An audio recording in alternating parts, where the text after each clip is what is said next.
Got Tony Salazar here with 8 Limbs. Tell us, what brings you in?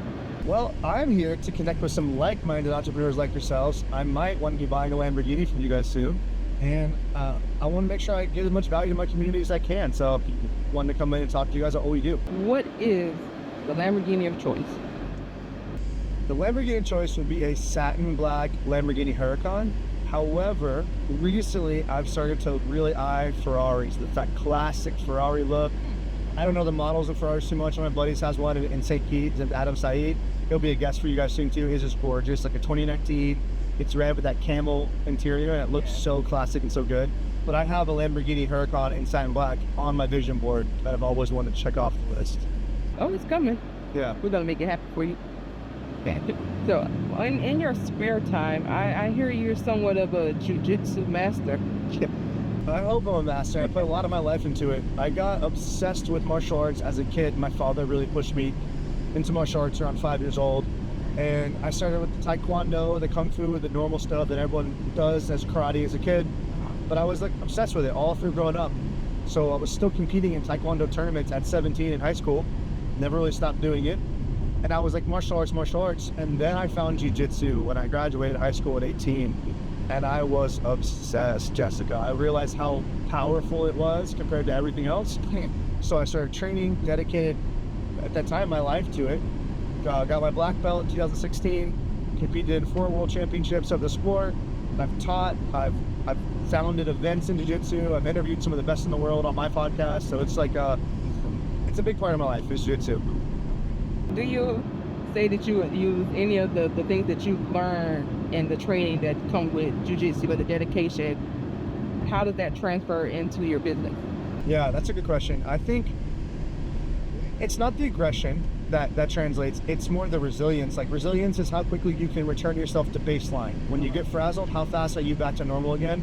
And when you think about a normal adult, if you start training jiu-jitsu now, what you'd have to accept is that there are people that are going to be a lot better than you. They're going to go and you're going to train with them, and they're going to destroy you. They're going to take your ego. They're going to smother you. They're going to control you. They're going to ruin your day and the way you feel about yourself.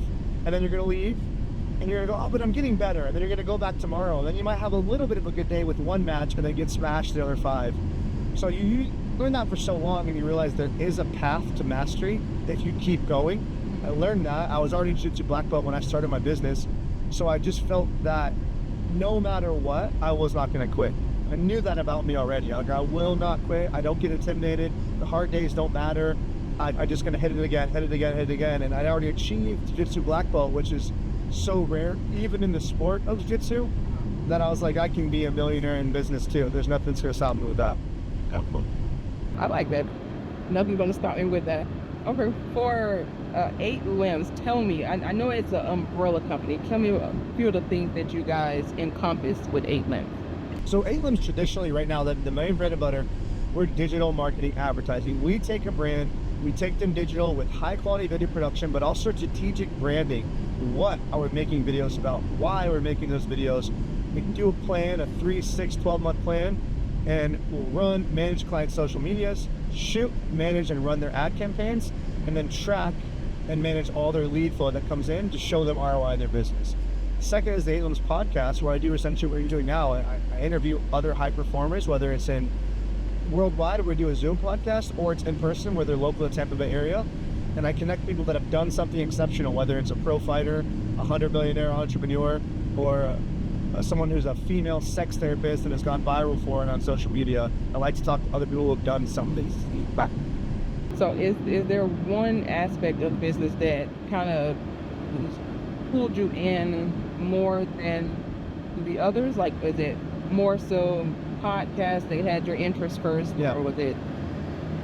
It was video. I started with video. I was a videographer. When I was competing in martial arts, I was doing fitness modeling and modeling for clients that were sponsoring me to wear their apparel as a fighter. And so I was like, hey, I like this production thing. I like making videos. First company that I had, they were like, hey, we need you to start making videos about your personal brand and making content. And I was like, what's content? This is 2014. But what does that mean? So I bought a GoPro and I started making videos with it. But I liked the video process, but I also wanted to get rich. And I was like, hey, it's gonna be really hard to get rich making videos for people. So I started pursuing the other skills besides just making videos that would help me do that. That led us to a full marketing agency now. For you with 8 limbs, what was that, I guess, that wow moment in that particular business that made it like, okay, yeah, I could definitely do this? Not saying that you didn't already have a strong mindset going into it, but was there one either account or one meeting that you had that said, okay, yeah, this is definitely a possibility for me? Yeah, there's a few of those moments, but the one that came to mind right there when you said that was, I just moved to Tampa, started kind of from scratch here in the city after a divorce, brought in a phenomenal COO of the company, and we were doing a lot in the real estate space, the real estate video and marketing. And a real estate billionaire reached out to us on a Facebook message to my personal account and said, hey, I see what you're doing exceptional things. I want to pay you guys to come fly out with me on my private jet to Texas. I'm going to open up a new real estate brokerage and do an interview with me in my private jet and document the process of it. So I took me and 2 of my team on a private jet flight from Jacksonville to Texas to Austin with this guy that was operating at a level that was so high because he saw what I was doing and reached out to me and hired us to come do it. Being on that trip around that lifestyle and how well we could converse and flow and handle that level of execution, I was like, we could do this. And they found us. That was the big moment for us, that even on the social media stories, people were like, what are you guys doing? Who are you with? And I was like, that's a client, don't worry about it. Don't worry about it. Yeah. So tell me about your team. Like, is it more family oriented? Is it like others that you have worked with previously that you have brought on to work with you? Like, how did your team come to be? The only family is my fiance Milena. She's my COO, my business partner.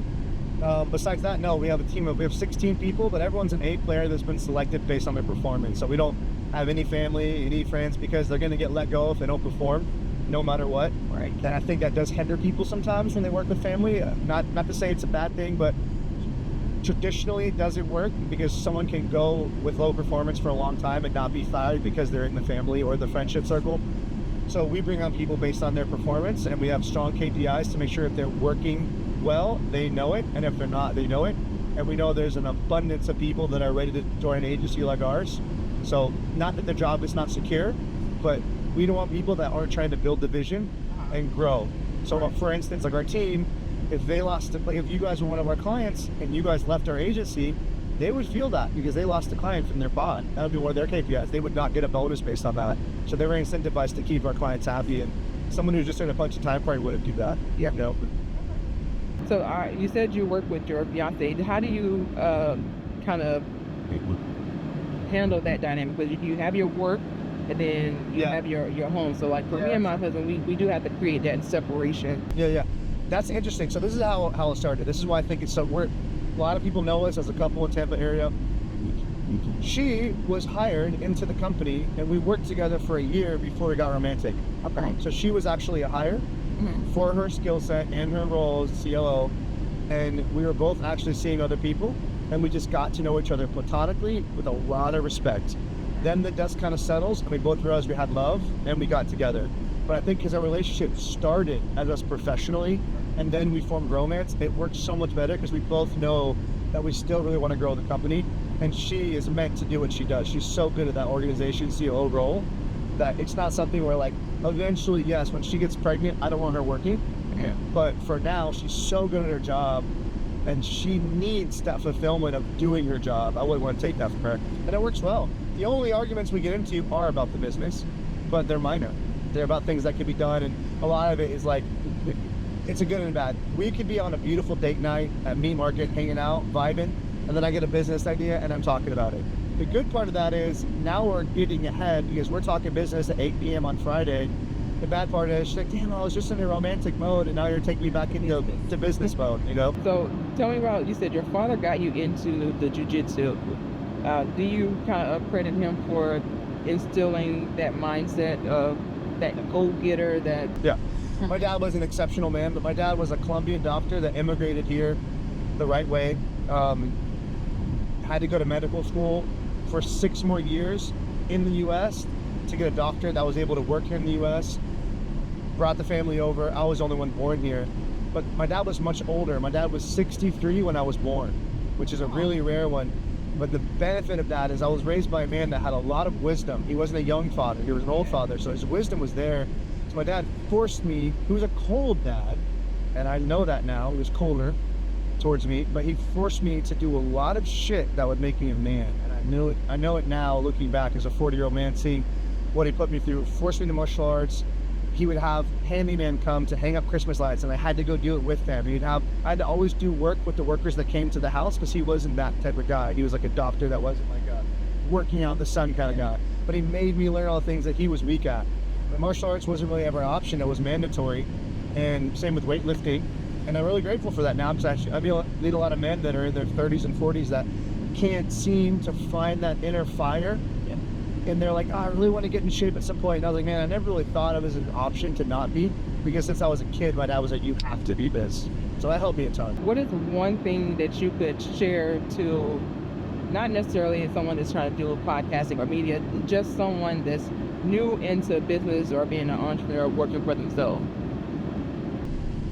Find good team. I think the best thing you can do in any business is you make enough money to make enough money on your own. It should be your first $15,000 or $20,000 a month on your own, and then you can start to hire the next A player. Next A player is going to be someone to organize the chaos, and you have to make sure you find that person the right way. Not the first person you talk to 10 people, interview them, make sure they have the attributes to do that side that you aren't good at.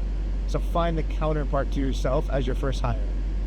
A lot of people say that they didn't unlock their full potential, or feel that they didn't unlock their full potential until they got some type of mentor or guidance in the field that they're in. Do you feel that it's something that you experienced yourself, or was your mentor, your guidance already in your life before No, you started? I found it.